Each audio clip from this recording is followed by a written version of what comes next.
Before that we find, among those having a great influence upon the entity, though there are interims, we find the entity was in the experience when changes were being wrought in that land now known as the Holy Land, or in the Palestine land, during the period when the Master walked in the earth, and there were those takings over of the land previous to that period of the reign by the Romans, and those who came into authority.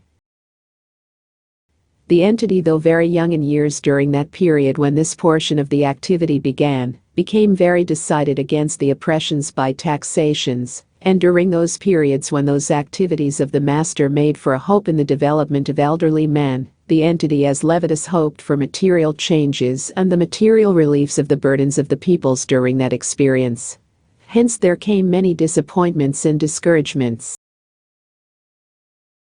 Yet much of the tenderness is experienced by those who may know the entity in the present, arises from those lessons the entity gained during that sojourn, in the latter portion of the entity's experience.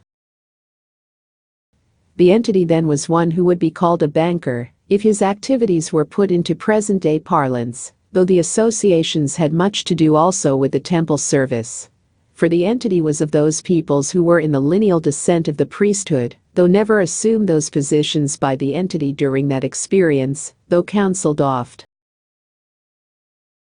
Also the entity made and sold musical instruments of that day and period. In the influences as arise latent and manifested in the experience of the entity in the present, will be found the abilities to drive a good bargain, the abilities to choose companions, the abilities to choose associates, the abilities to make for judgments upon individuals or groups, as to whether it is their moral life, their material life, their duties, that will prompt them as to their paying their bills or not.